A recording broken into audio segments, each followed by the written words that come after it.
Hi friends, అందరూ ఎలా ఉన్నారండి? Welcome to my channel. Friends, ఈరోజు నేను చూపించబోయే డిష్ ఏంటంటే ఆనపకాయ పప్పు అండి. ఫ్రెండ్స్, మనం సమ్మర్ స్టార్టింగ్ కాబట్టి ఇప్పుడు ఇలా చలవ చేసేవి మనం రెగ్యులర్గా తీసుకుంటూ ఉండాలండి. ఆనపకాయని, బీరకాయని, పొట్లకాయని, ఇవి మన హెల్త్కి చాలా మంచిదండి. ఈ సమ్మర్లో మనం ఇలాంటివి ఎక్కువ తీసుకోవాలన్నమాట. నేనైతే ఆనపకాయని సగం తీసుకున్నానండి. మనం ఈ ఆనపకాయని పైన పొట్టు తీసేసుకొని చిన్న చిన్న ముక్కలుగా కట్ చేసేసుకొని పక్కన పెట్టుకోవాలి. ఫ్రెండ్స్, చూడండి, ఆనపకాయని చిన్న చిన్న ముక్కలుగా కట్ చేసి పెట్టేసుకున్నానండి. మనకి ఆనపకాయ కూడా లేతగా ఉంటేనే కూర మనకి టేస్ట్గా ఉంటుందండి, బాగుంటుంది. ఇందులో వాటర్ కంటెంట్ కూడా చక్కగా ఉంటాయి. మనం తినేటప్పుడు మనకి ఒంటికి వాటర్ అనేది పడుతుందండి. అలాగే చిన్న ఆనియన్ని కట్ చేసి పెట్టుకున్నానండి. 5 పచ్చిమిర్చి, 1 టమాటా అండి.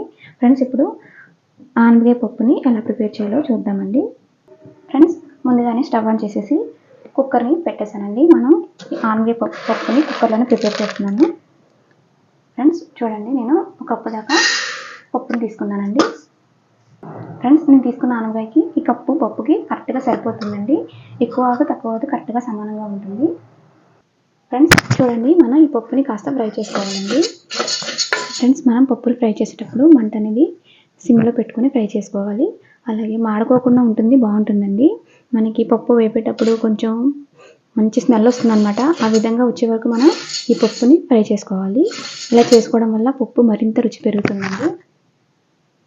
ఫ్రెండ్స్, చూడండి, పప్పు అనేది ఫ్రై చేసేసుకున్నాను. ఇప్పుడు దీంట్లోకి వాటర్ వేసుకోవాలి. ఫ్రెండ్స్, ఈ వాటర్ అనేది మనం వంచేసుకోవాలండి.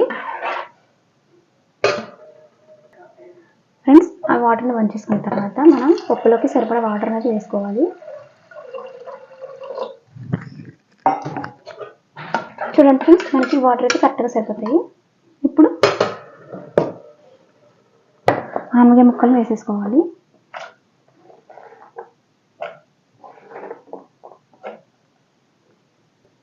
ఫ్రెండ్స్, అలాగే పచ్చిమిర్చి, ఉల్లిపాయ ముక్కలు, అలాగే టమాటా కూడా వేసేసుకోవాలి.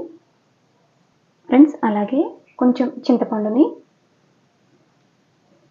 ఫ్రెష్గా కట్ చేసి పెట్టుకున్న కరివేపాకు రెమ్మలు 2 వేసుకోవాలి. అలాగే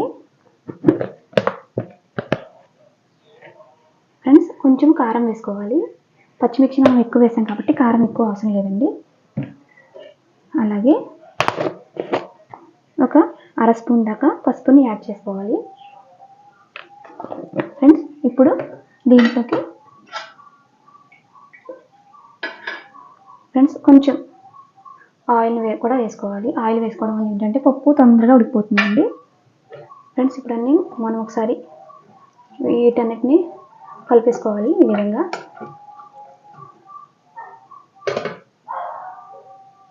ఫ్రెండ్స్, ఇప్పుడు మనకి కుక్కరు మూత పెట్టేసుకొని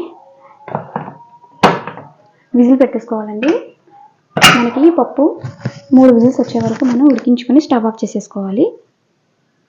ఫ్రెండ్స్, చూడండి, కుక్కర్ 3 విజిల్స్ వచ్చిన తర్వాత స్టవ్ ఆఫ్ చేసేసుకొని చల్లారిన తర్వాత మనం ఇలా విజిల్ తీసుకొని మూత తీసుకొని చూసుకోవాలండి. ఫ్రెండ్స్, 3 విజిల్స్కి మనకు చక్కగా ఉడికిపోతుందండి పప్పు. ఫ్రెండ్స్, నేను ముందుగానే ఉప్పు అనేది వేయలేదండి. ఉప్పు వేయడం వల్ల మనకి పప్పు ఉడకదండి, అందుకని ఉప్పు వేయలేదు.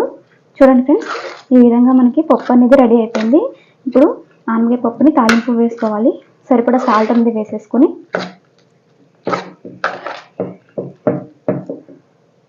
ఫ్రెండ్స్, చూడండి, మనకి సాల్ట్ అనేది కరెక్ట్గా సరిపడా వేసుకోవాలండి. నేను 1 స్పూను వేస్తున్నాను. ఒకవేళ సరిపోకపోతే మళ్ళీ యాడ్ చేసుకోవచ్చు. చూడండి ఫ్రెండ్స్, పప్పు అనేది ఎంత బాగా ఉడికిపోయిందో. మనం కరెక్ట్గా వాటర్ అని వేసుకుంటే మనకి చాలా మంచిగా వస్తుందండి. ఫ్రెండ్స్, ఇప్పుడు మనం పప్పు తాలింపు వేసుకుందాం. ఫ్రెండ్స్, పప్పు తాలింపు వేసుకోవడానికి నేను ముందుగానే స్టవ్ ఆన్ చేసేసి ఒక గిన్నె పెట్టేసి దాంట్లోకి 2 స్పూన్ల దాకా ఆయిల్ వేసుకున్నానండి. ఫ్రెండ్స్, ఆయిల్ వేడైన తర్వాత తాలింపు వేసుకోవాలి. ఫ్రెండ్స్, ఆయిల్ వేడైందండి. దీంట్లోకి ముందుగానే దంచి పెట్టుకున్న 4 వెల్లుల్లి రెమ్మలను వేసుకోవాలి.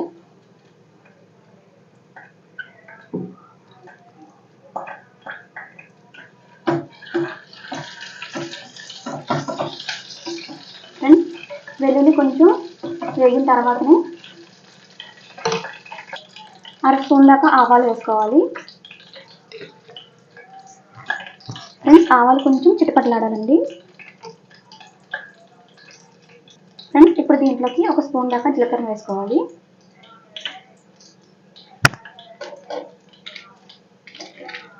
రెండు ఎండుమిర్చిని వేసుకోవాలి.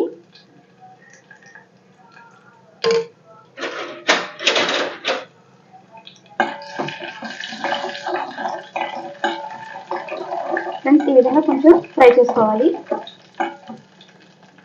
ఫ్రెండ్స్ ఇప్పుడు లాస్ట్లో కరివేపాకు వేసుకోవాలి. ఫ్రెండ్స్ ఇప్పుడు ఈ పప్పుని మనం ఈ తాలింపులోకి వేసేసుకోవాలండి.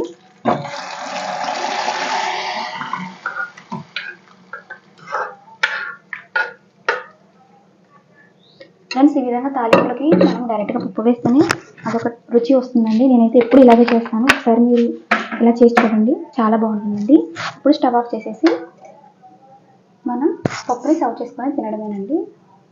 ఫ్రెండ్స్ చూడండి, ఆనపకాయ పప్పు రెసిపీ రెడీ అయిపోయిందండి. నేను చేసిన ఈ ఆనపకాయ పప్పు రెసిపీ కనుక మీకు నచ్చినట్లయితే మా ఛానల్ లైక్ చేయండి, షేర్ చేయండి, సబ్స్క్రైబ్ చేసుకోండి.